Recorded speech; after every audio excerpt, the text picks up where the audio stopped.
just your perspective on what's going on in the markets. I think it's very important to note that yesterday the South African stocks had booked their highest close in a matter of 30 months. So we've seen some sterling performance on the JSE over the last few days.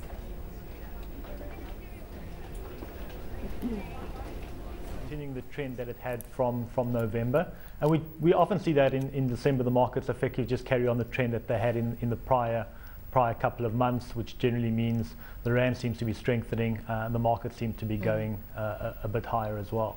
Both globally and locally. And I mean, obviously, Johnny, I mean, when you look at the JSE together with the markets in Russia, they've been the best performers, and that's largely because they're commodities exporters, and we've seen improvements in the commodity price. Are we likely to see this phenomenon continue into 2011, where commodities economies are the ones that will be driving the international markets? I mean, we're seeing the JSE averaging 7%, which is higher than the emerging market average.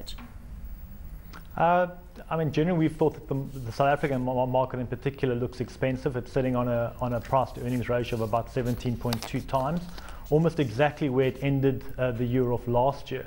That's historically not a great time to be buying equities. So the market's up about 16% over the year. The PE hasn't changed, which basically means earnings have grown by about 16%. We still think the market is too optimistic on what earnings will actually be delivered out of the South African market. With respect to your commodity question, I guess that is the sort of the key question. Some of the commodities we feel like oil are probably slightly better based than those which are overly reliant on China. Okay, this leads me to the next question, because what we have seen in today's trade is a bit of a mixed picture when it comes to the resources companies. Just an example, for instance, whereas Anglo was up some time today at 3 rands, BHP was down, for instance, whereas Goldfields was up, Anglo Gold, Ashanti wasn't doing particularly well. Within this sector, which companies do you think are going to be a buy going forward? We still like the gold stocks actually, so sort of your Anglo Gold and your Goldfields over your diversifieds. We still think that there's quite a lot of issues around fiat currencies at the moment, particularly the dollar and the euro, and therefore we could still get some safe haven buying of gold as a commodity, and we still think that some of the companies, particularly Anglo Gold, can continue to drive down their cash costs. On the industrial front, we've seen generally good performance across the board. Bidvest making gains, Richemont making gains, Sappi making gains. Do you think that this is the sector to look at, and why is that? Why have we seen this kind of performance here? Industrials as a group look quite expensive, driven by your general retailers, Shoprite, Massmart, which obviously over the year have been driven higher by very good earnings and obviously acquisition activity as well. Richemont has had a great year, largely driven by the entire China story. Mondi and Sappi quite strong today. That's on the back of consolidation in the European paper market, with some acquisitions happening offshore, and those companies talking about cutting capacity, which should benefit sort of Sappi and Mondi. As a whole, I think the industrials do look expensive. Some of the defensive though, like I think your hospital group's probably beginning to offer value relative to some of the more cyclical clothing and food retailers.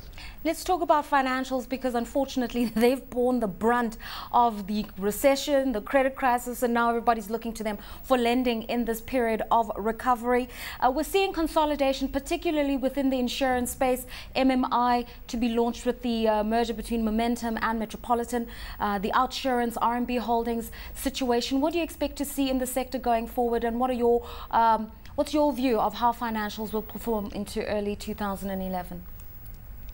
Well, MMI is an interesting one. I guess Metropolitan has always been a relatively well-run company, but I would argue overstaffed. And now with the merger of MMI or with Momentum and the competition ruling that they can't lay off a large number of staff, I think that one will struggle initially, just given the very sort of bloated cost base that they're running. So we would look for sort of lower levels to enter into those stocks.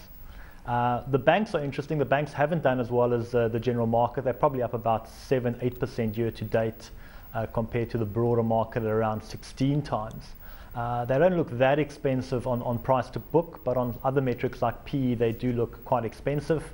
And some of them I think will have a relatively sort of poor second half when they report. We've already seen Standard Bank guide the market to HEPS being about 3 to 9% lower for the full year, and there could still be another sort of poor reporting period coming out for the banks for the 6 months to December. All right, news-wise, we've heard stories about COSATU setting up a meeting with Walmart ahead of that particular acquisition with Massmart. Lots of issues and concerns about how Walmart would operate. Would it subscribe to South Africa's labor laws? Would it squeeze out local manufacturers for wholesale goods coming in from Asia? Those kinds of issues. Do you think anything will come out of this meeting with COSATU, and would it influence the deal with Massmart, do you think? Well, firstly, one of the comments about hurting the local manufacturers. I mean, a large part of our manufacturing base has already been eroded, and South Africa, unfortunately, is in a position of importing a large amount of their goods. And that's not the Massmart issue that's happened over the last 10 years with the emergence of China. I don't necessarily think much will come out of the meeting between sort of COSATU and Walmart. I guess Walmart wants this deal to go through, so they will obviously entertain the unions, but I doubt there will be sort of major ramifications coming from those meetings.